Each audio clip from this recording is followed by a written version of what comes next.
그 코스가 있지 않습니까? 학생 운동하다가 감옥을 가고, 감옥을 갔다 온 다음에 운동을 하다가, 그러다가 당시 학생 운동의 대부이죠. 김근태 전 의원을 만나셨고 함께 운동을 하다가, 그리고 당직을 맡아요. 당에 들어간 거죠. 거의 10년 가까이. 그리고 나서 국회의원이 되고 재선이 되고, 그러니까 사실은 이 야권의 정치인들의 엘리트 코스의 정석 중에 정석을 밟은, 이 코스보다 더 정석은 없죠. 영입이 되지 않는 한. 정석 중에 정석 코스를 밟고 대변인까지 하시고, 그리고 이번에 여성 부분 최고위원이 신설된 자리에 도전을 하신 유은혜 의원을 모시겠습니다. 정석 중에 정석 코스를 갔다 내가 소개해드린 이유가 있어요.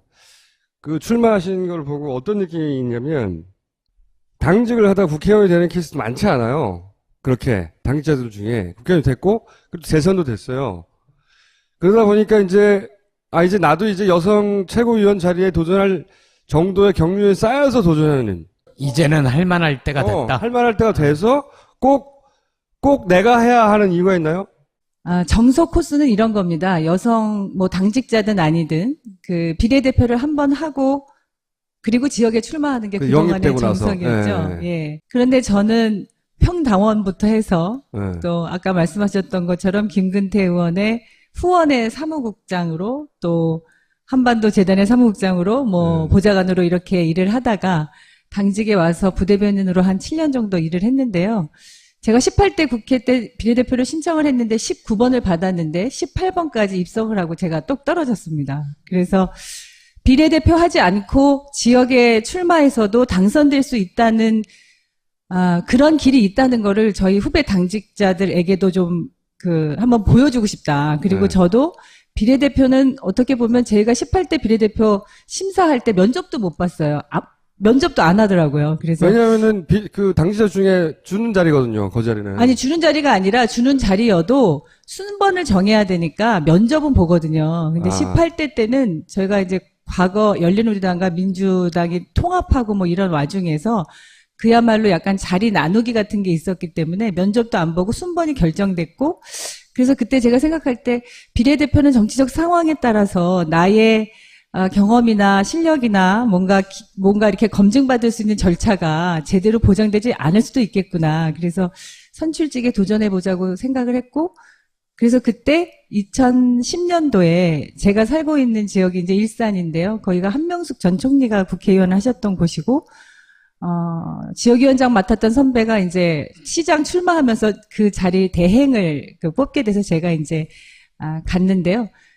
그때 제가 무명의 정치 신인이고 여성이어서 2010년 지방선거는 저희가 고양시에서 야권연대 다 해가지고 이기고, 준비하면서 또 이겼던 그 힘이 2012년 총선에서도 야권연대 단일 후보로 해가지고 아주 이제 좀 좋은 환경이 만들어졌지만, 제가 무명의 정치 신인, 그것도 여자가, 상대 당은 재선 시장을 2번 했던 그 후보여서 다 진다 그랬었어요, 저만. 그런데 선거 끝나고 보니까 고양시 4개 선거구 중에서 제가 가장 큰 표차로 이겼었거든요.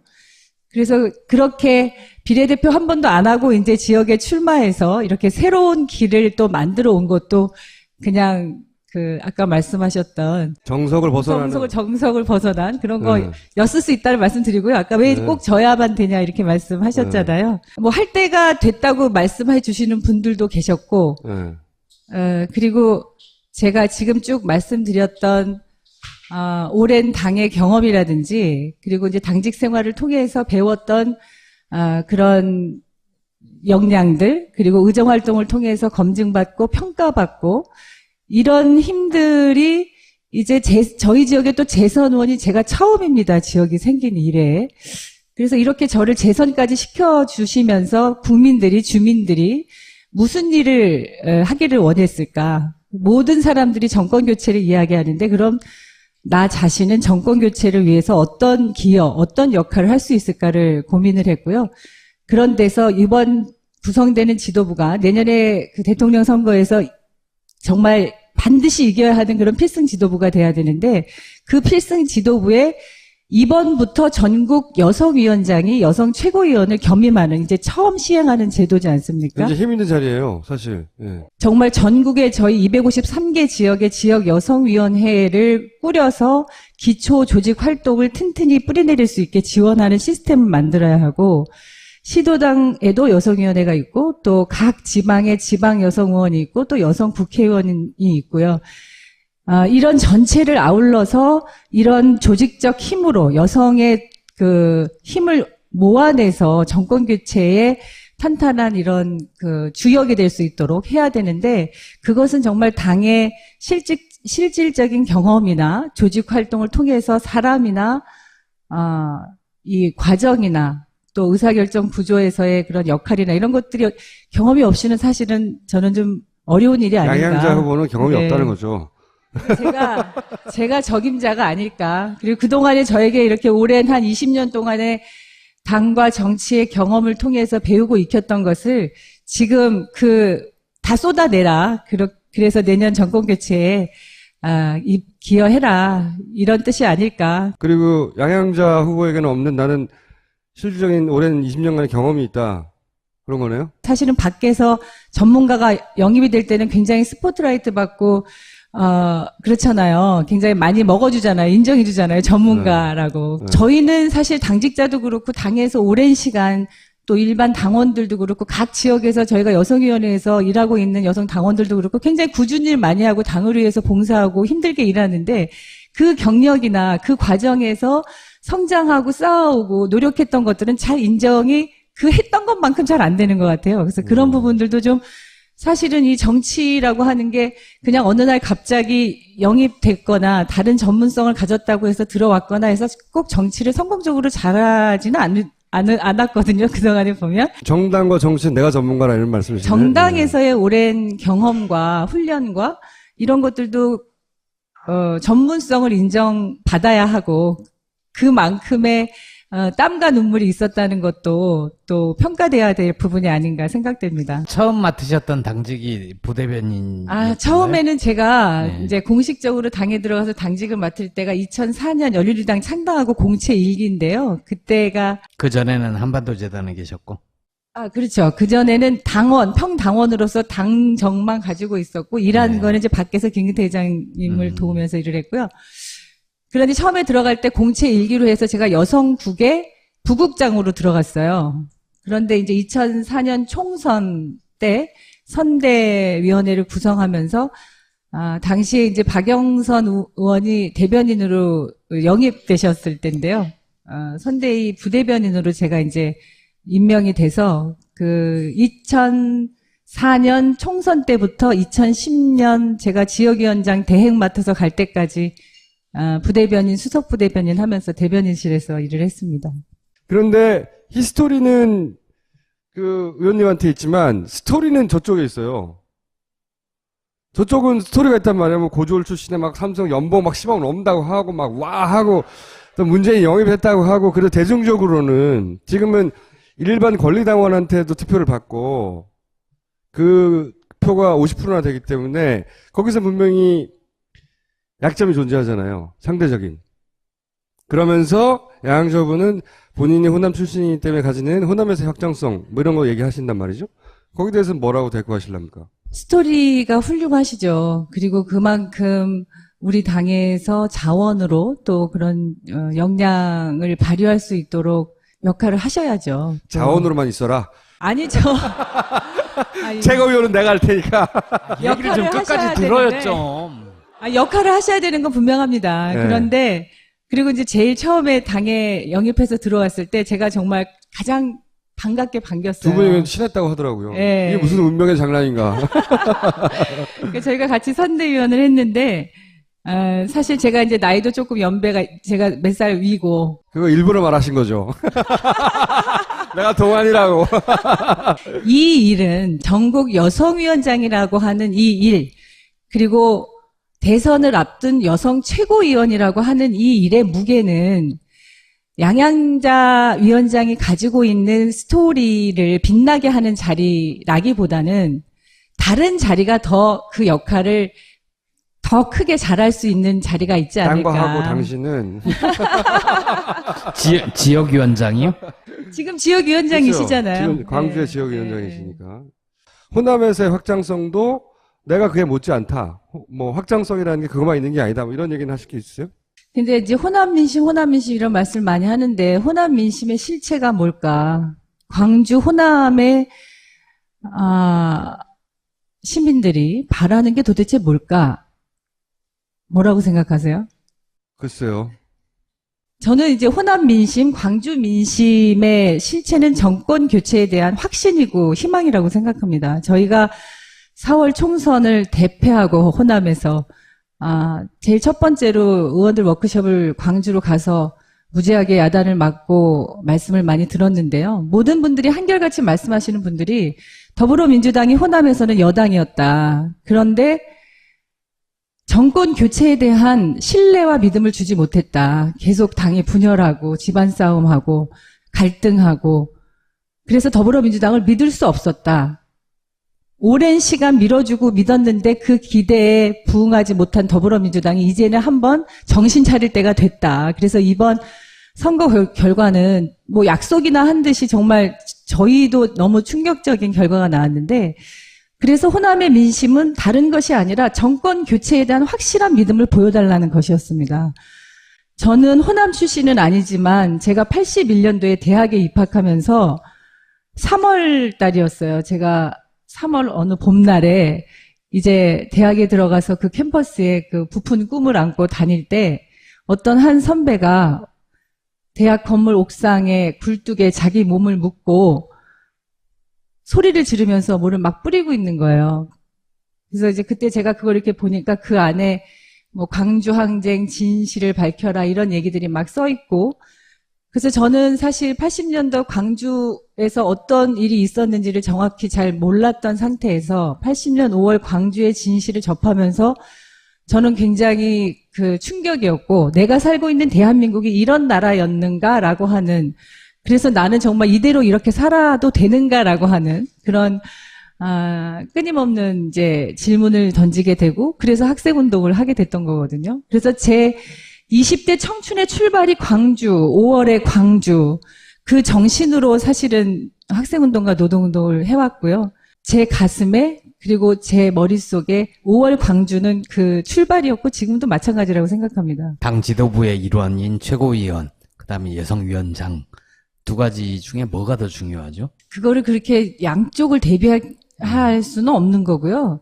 전국 여성위원장 임과 동시에 여성 최고위원인 거죠. 그러니까 여성 최고위원은 제가 이제 저는 이 필승 지도부라고 표현을 했는데 그 필승 지도부의 여성 최고위원으로서 지금 우리 여성들이 겪고 있는 이 정말 어렵고 고통스러운 삶의 현장에서 그 문제를 해결하기 위해서 당에서 혹은 지도부에서 어떤 일을 해야 될 때 그리고 필요한 뭐 그 역할이 있을 때 그건 여성 최고위원이 하면서 동시에 이것은 또 조직적으로는 전국 여성위원회에서 그런 문제를 해결하고 대안을 낼 수 있는 조직적 힘을 갖추는 거거든요. 두 가지가 이렇게 기계적으로 분리되는 게 아니라 전국 여성위원회를 이끄는 위원장으로서 그리고 그 힘을 가지고 최고위원이라는 위치에서 여성의 목소리를 더 크게 더 분명하게 대변할 수 있고 힘을 가질 수 있다 이렇게 생각합니다. 그러면 본인이 최고위원이 되는 게 왜 정권교체보다 명쾌한 신호가 되는 거죠? 18대 대선 때요. 여성 투표율이 처음으로 1.6% 높아지지 않았습니까?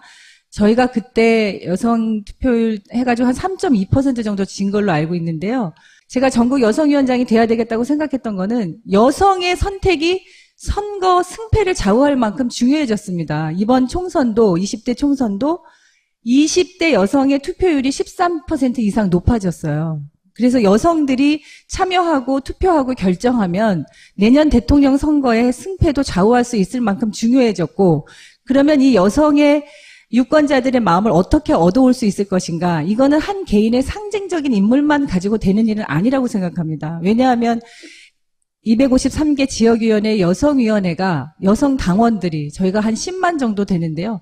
이분들이 정말 사명감과 소명의식과 또 자긍심을 가지고 일할 수 있도록 제도를 만들고 교육 시스템을 만들고 동기부여 해줄 때 여기서 역량을 극대화해서 결집했을 때 저는 내년 대선에서 우리 당의 전국 여성위원회가 대통령 선거 승리에 가장 큰 역할을 할 수 있는 조직이라고 생각합니다. 그래서 그 여성위원회가 얼마나 시스템을 만들어서 잘 할 수 있는가를 보여주는 것이 어떤 하나의 지역의 출신이라는 것보다 훨씬 더 강력한 힘으로 설득력이 있지 않을까 생각합니다. 윤혜 의원께 제가 여쭤보고 싶은 게 이제 분당하고 막 시끄러울 때 당내에 계셨단 말이죠.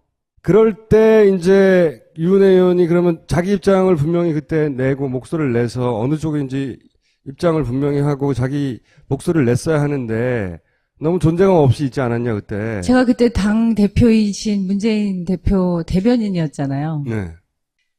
대변인이라는 자리는 사실은 개인의 의견을 이야기하는 자리가 아니라 당의 공식적인 그리고 당 대표의 그 입장을 이제 대신해서 대변하는 자리이기 때문에 제가 제 개인 입장을 이 탈당이나 여러 가지 당 상황과 관련해서 이야기하는 것이 오히려 당이나 당 대표에게 부담을 드릴 수 있는 것이기 때문에 사실은 그 당시에는 물밑에서 상황을 뭔가 이렇게 좀 정리하고 이 당의 추스리고 이런 역할을 하는 게 제가 더 했어야 되는 역할이었다고 생각하고요. 굉장히 공식적인 멘트 이외에는 제 개인적인 그런 이야기들을 그 당시에 그 상황과 관련해서 하지 않았던 건 사실이죠. 김종인 대표는 어떤 사람이에요?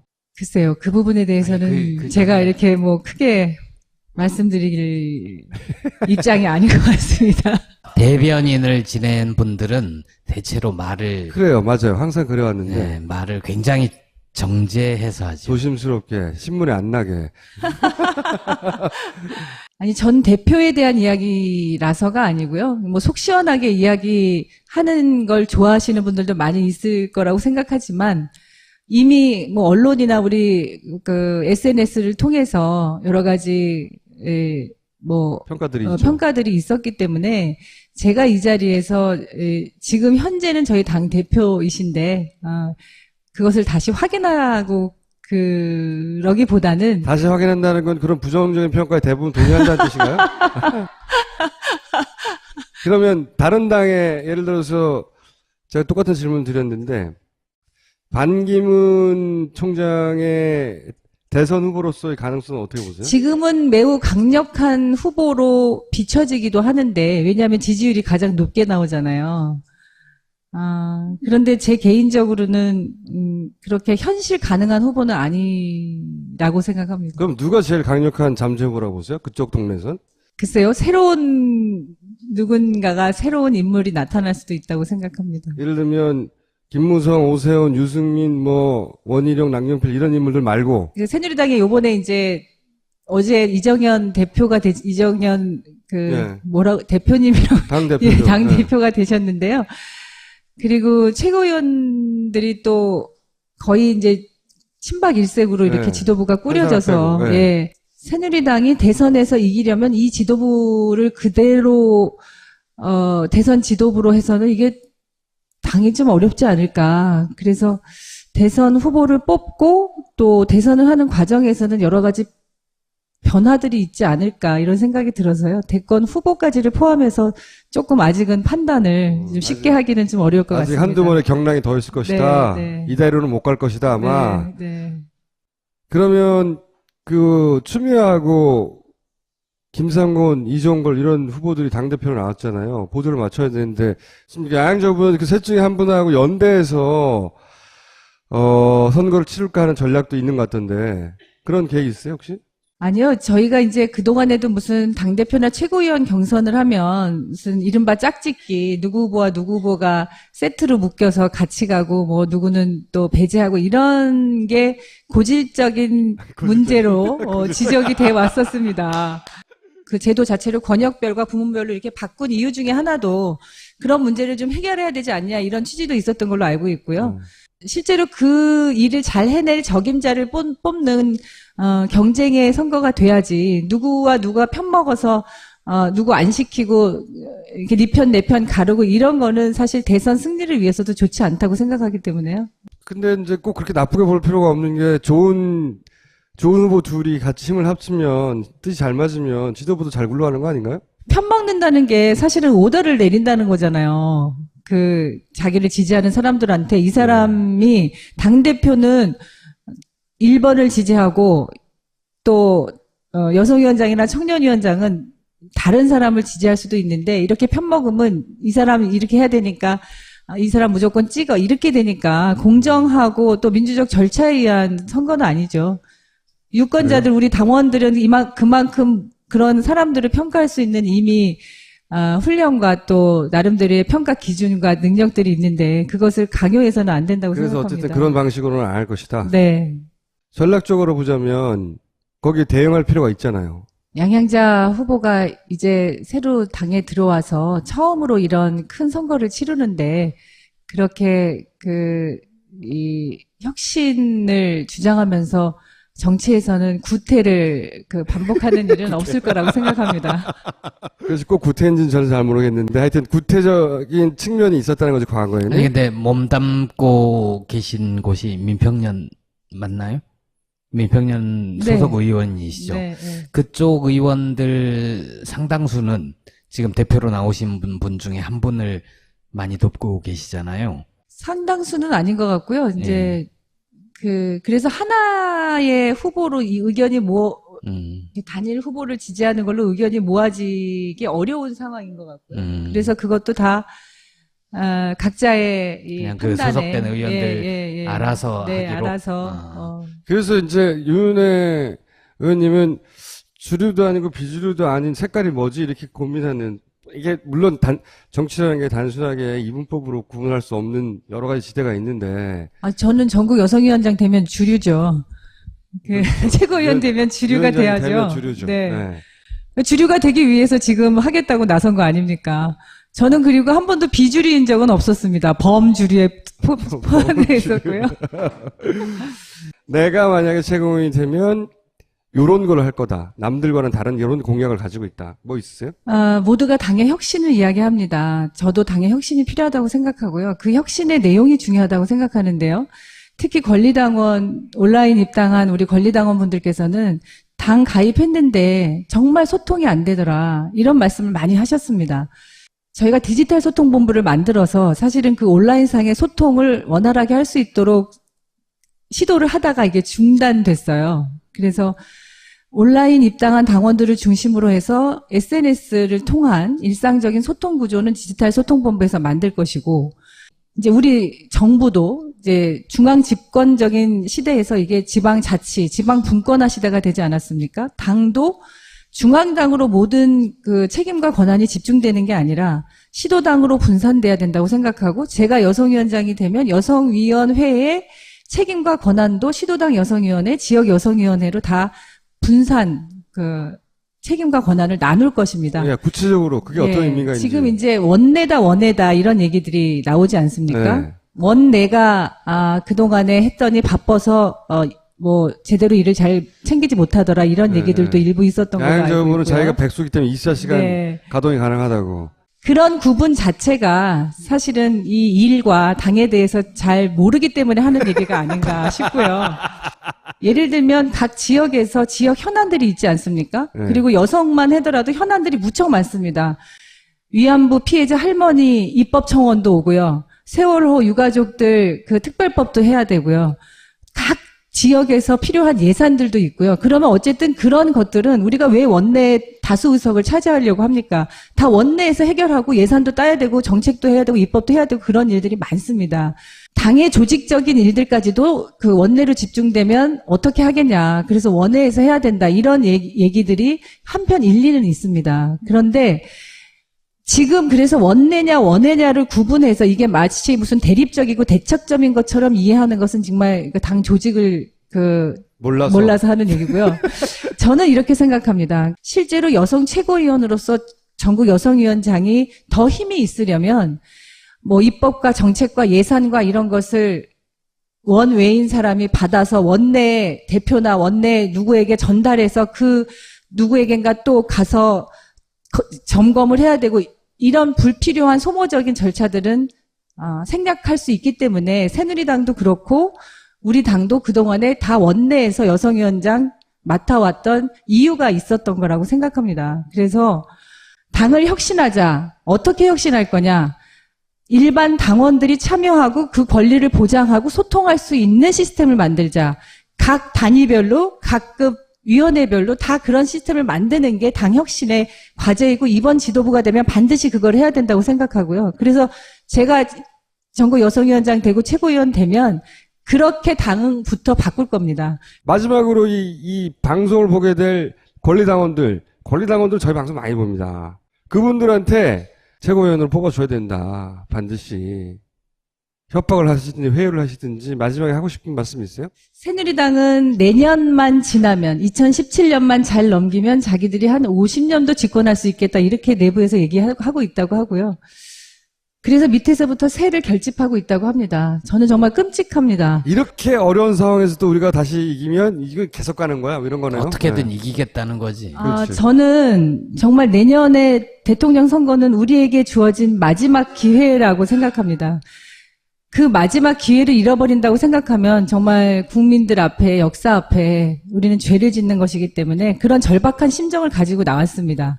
이 자리는 우리 더불어민주당이 대통령 후보를 위해서 정말 총력전을 치러야 하는 자리이고 내가 빛나지 않더라도 우리 후보를 정말 빛나게 할 수 있도록 묵묵히 일할 줄 알고 흔들림 없이 한 길을 걸어왔고요. 여전히 내년 정권 교체를 해야 할 이유는 이 꿈을 국민과 함께 이루어야 하기 때문입니다. 지금까지 했던 일들을 정말 내년 대통령 선거에서 제대로 잘 쓸 수 있게 밀어주시고 저희는 함께 갈 겁니다. 당내에 더 이상의 어떤 갈등이나 분열 없이 가야 된다고 생각하고요. 그렇게 화합하고 포용해내고 단결해내고 다른 사람을 더 빛나게 하는 건 저 유은혜가 잘할 수 있습니다. 그런 사람이 대선 승리를 위해서 후보 곁에 꼭 필요하다고 생각하고요. 열심히 하겠습니다. 자, 100회 여기서 마치겠고요. 마치겠습니다. 감사합니다.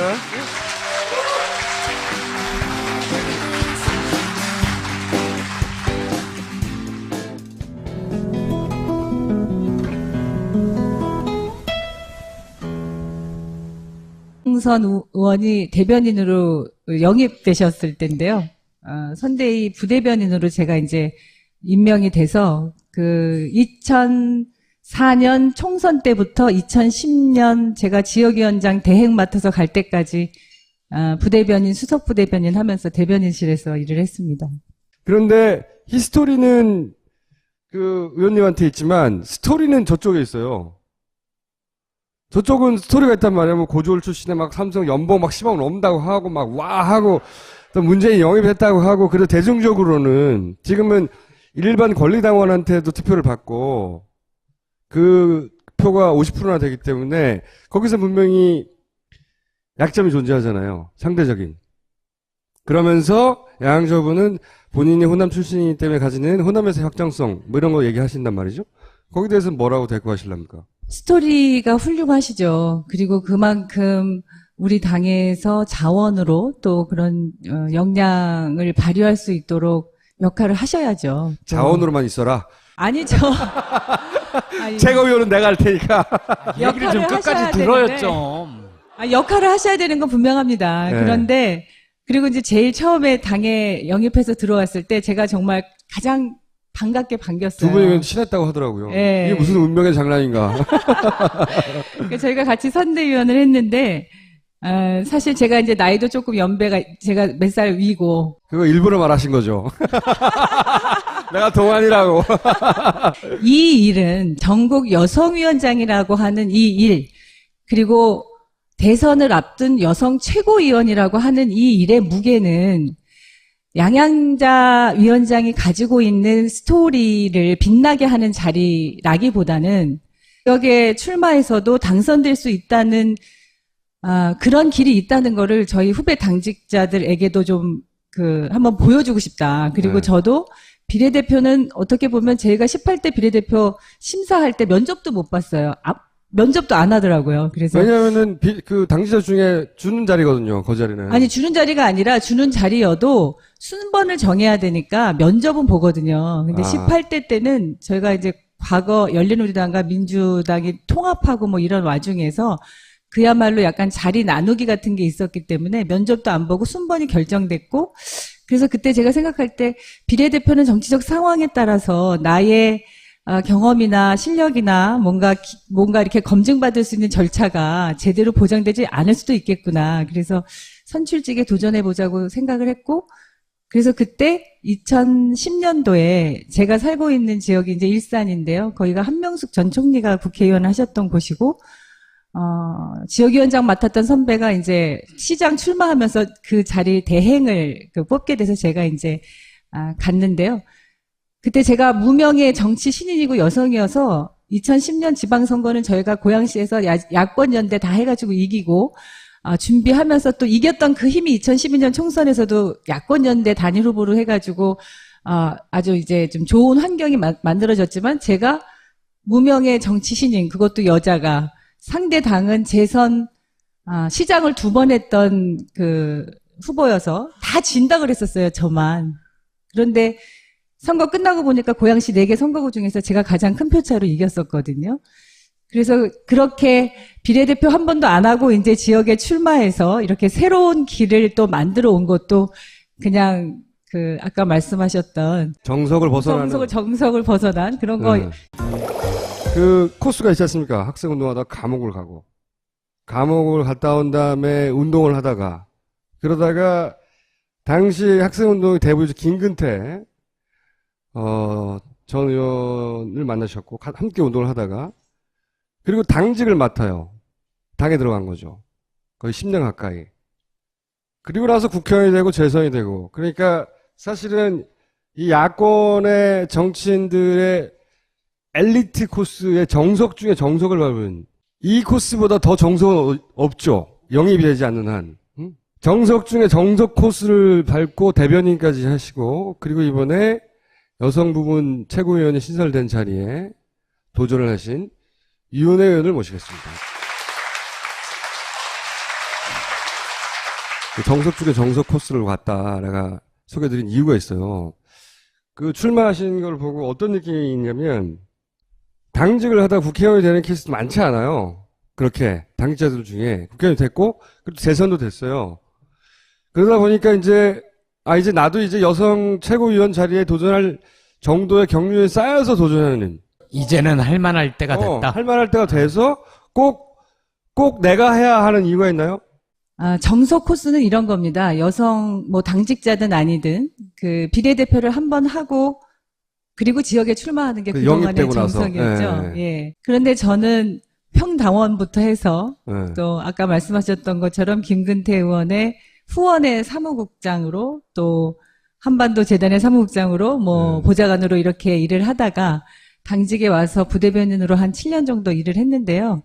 제가 18대 국회 때 비례대표를 신청을 했는데 19번을 받았는데 18번까지 입성을 하고 제가 똑 떨어졌습니다. 그래서 비례대표 하지 않고 지역이었을 수 있다는 말씀드리고요. 아까 왜 꼭 저야만 되냐 이렇게 말씀하셨잖아요. 뭐 할 때가 됐다고 말씀해 주시는 분들도 계셨고, 그리고 제가 지금 쭉 말씀드렸던 오랜 당의 경험이라든지, 그리고 이제 당직 생활을 통해서 배웠던 그런 역량들, 그리고 의정활동을 통해서 검증받고 평가받고, 이런 힘들이 이제 저희 지역에 또 재선 의원이 제가 처음입니다. 지역이 생긴 이래.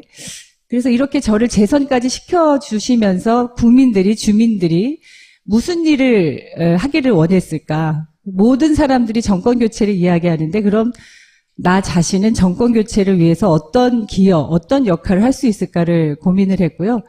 그런 데서 이번 구성되는 지도부가 내년에 그 대통령 선거에서 정말 반드시 이겨야 하는 그런 필승 지도부가 돼야 되는데, 그 필승 지도부에 이번부터 전국 여성위원장이 여성 최고위원을 겸임하는, 이제 처음 시행하는 제도지 않습니까? 이제 힘 있는 자리예요, 사실.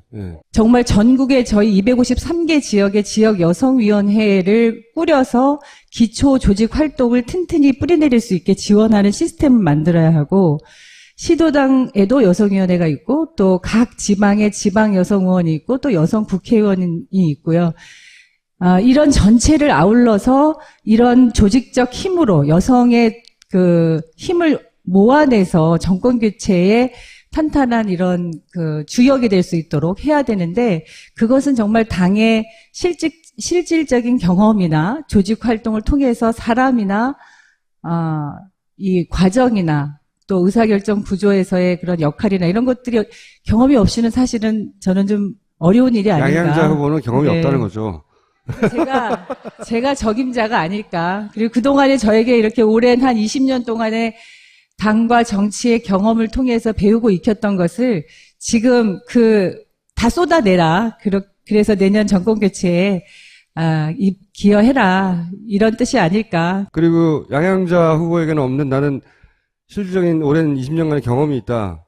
그런 거네요? 사실은 밖에서 전문가가 영입이 될 때는 굉장히 스포트라이트 받고 그렇잖아요. 굉장히 많이 먹어주잖아요. 인정해주잖아요. 전문가라고. 네. 저희는 사실 당직자도 그렇고 당에서 오랜 시간 또 일반 당원들도 그렇고 각 지역에서 저희가 여성위원회에서 일하고 있는 여성 당원들도 그렇고 굉장히 꾸준히 일 많이 하고 당을 위해서 봉사하고 힘들게 일하는데 그 경력이나 그 과정에서 성장하고 싸우고 노력했던 것들은 잘 인정이 했던 것만큼 잘 안 되는 것 같아요. 그래서 그런 부분들도 좀 사실은 이 정치라고 하는 게 그냥 어느 날 갑자기 영입됐거나 다른 전문성을 가졌다고 해서 들어왔거나 해서 꼭 정치를 성공적으로 잘하지는 않았거든요. 그동안에 보면. 정당과 정치는 내가 전문가라 이런 말씀이시네요. 정당에서의 오랜 경험과 훈련과 이런 것들도 전문성을 인정받아야 하고 그만큼의 땀과 눈물이 있었다는 것도 또 평가돼야 될 부분이 아닌가 생각됩니다. 처음 맡으셨던 당직이 부대변인.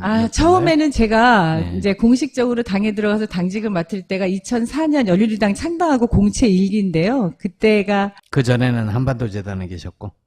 그렇죠. 그전에는 평당원으로서 당정만 가지고 있었고, 일하는 네. 거는 이제 밖에서 김근태 회장님을 도우면서 일을 했고요. 그런데 처음에 들어갈 때 공채 1기로 해서 제가 여성국의 부국장으로 들어갔어요. 그런데 이제 2004년 총선 때 선대위원회를 구성하면서, 당시에 이제 박영